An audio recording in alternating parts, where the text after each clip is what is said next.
जय हिमालय, जय भारत। हिमालय लोग यूट्यूब चैनल में आपका स्वागत है और मैं हूं जर्नलिस्ट डॉक्टर हरीश चंद्र लखेड़ा। लोकसभा चुनाव के दौरान झारखंड में सरनाथ धर्म कोड का मामला एक बार फिर चर्चा में है। झारखंड के आदिवासियों का एक बड़ा समूह चाहता है कि आगामी जनगणना में उनके लिए धर्म के कॉलम में सरनाथ धर्म शामिल कर लिया जाए।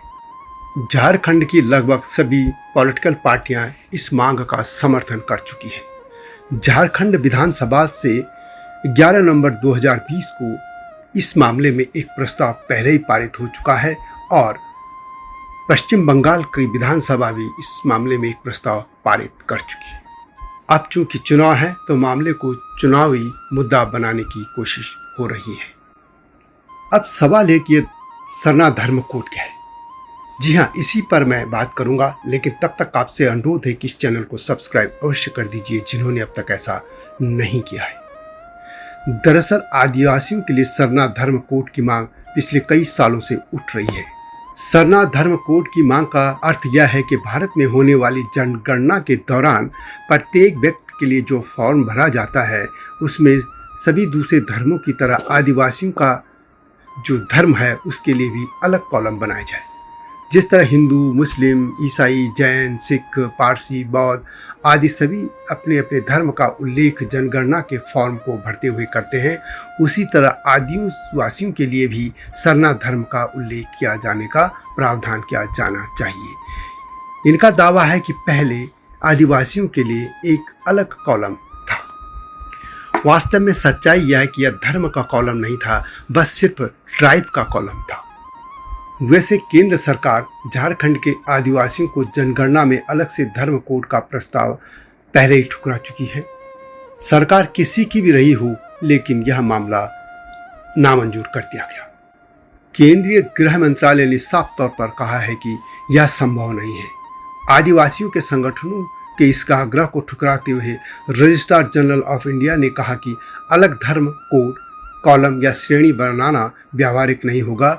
यदि जनगणना में धर्म के कॉलम में नया कॉलम या धर्म कोड जुड़ा जाता है तो पूरे देश में ऐसी मांगे उठेंगी। वैसे भी आप जानते हैं कि कई नए नए धर्म सामने आ रहे हैं, जिसमें रविदासी धर्म एक और सामने आया है और भी छोटे मोटे जो साधु संत हैं जिन्होंने अपने संप्रदाय खड़े कर दिए हैं, वे भी इस तरह की मांग कर सकते हैं। यह बात भी सामने आती है और यह एक आरोप है कि ईसाई मिशनरियां और पश्चिमी देशों के संगठन इस मामले को तूल देते हैं ताकि हिंदू धर्म को कमजोर किया जा सके। यदि एक अलग धर्म के तौर पर इनको मान्यता दी जाती है तो जाहिर है कि हिंदू धर्म से ही संख्या घटेगी। इस बारे में मैं बाद में बात करूंगा, लेकिन अभी ये बताते हैं कि आखिर ये सरनाथ धर्म है क्या। सरनाथ धर्म भारतीय धर्म परंपरा का ही एक आदि धर्म है और जीवन पद्धति है, जिसका अनुसरण छोटा नागपुर के पठारी इलाकों के बहुत से आदिवासी करते हैं। भारत में आदिवासी समुदाय का एक हिस्सा हिंदू धर्म के निकट होते हुए भी सरनाथ धर्म को मानता है। इनके अनुसार सरना वे लोग हैं जो प्रकृति की पूजा करते हैं।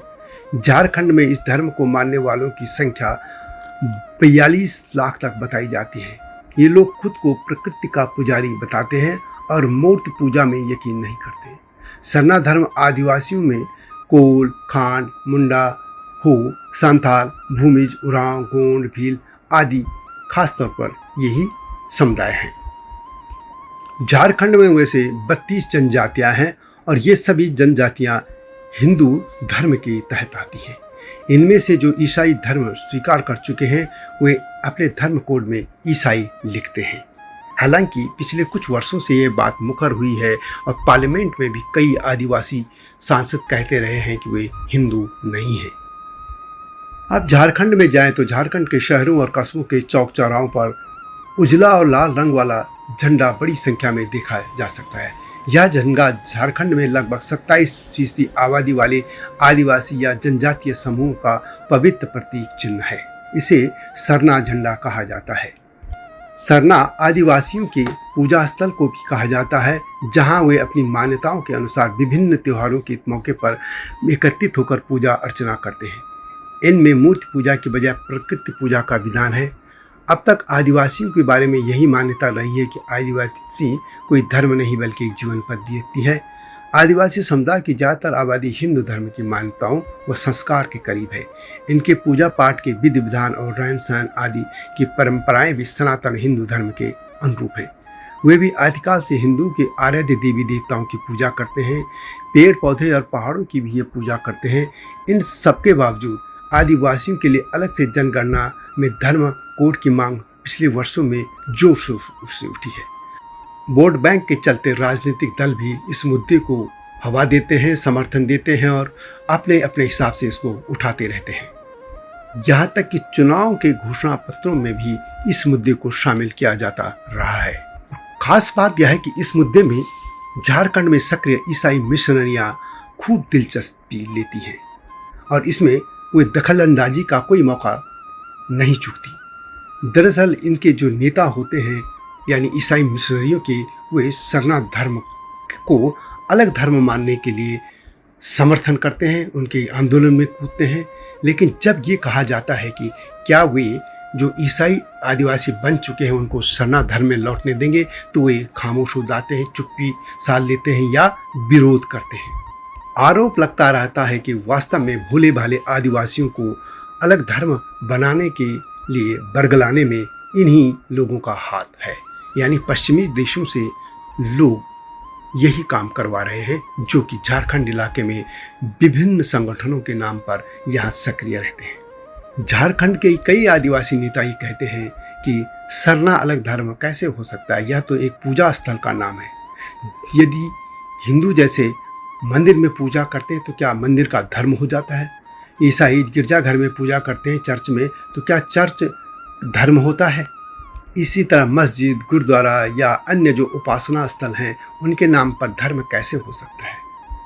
वैसे भी देश के अलग अलग राज्यों में आदिवासियों के अलग अलग पूजा पाठ के तौर तरीके हैं, उनके अलग अलग समुदाय हैं और इस तरीके से तो यदि सभी अपने को अलग अलग धर्म मानने की मांग करने लगेंगे तो यह पूरा राष्ट्र का जो एक स्वरूप है वह छिन्न भिन्न होने में देर नहीं लगेगी। इसलिए केंद्र सरकार को यह जांच करनी चाहिए कि आखिर इस मांग के पीछे कौन से संगठन हैं और किन देशों से इसमें पैसा आ रहा है। यदि पैसा नहीं आ रहा है तो सत्यता भी सामने आनी चाहिए, जो कि आरोप लगता रहा है। वीडियो कैसे लगी कमेंट में अवश्य लिखें। मिलता हूं जल्दी ही नए मुद्दे के साथ, तब तक जय हिमालय, जय भारत। हिमालय पे पेड़ हो तो गीत गाएंगी नदियाँ, गीत गाएंगी नदियाँ। पेड़ों पे चिड़िया है तो गीत गाएंगी नदियाँ, पेड़ों पे चिड़िया है तो गीत गाएंगी नदियाँ।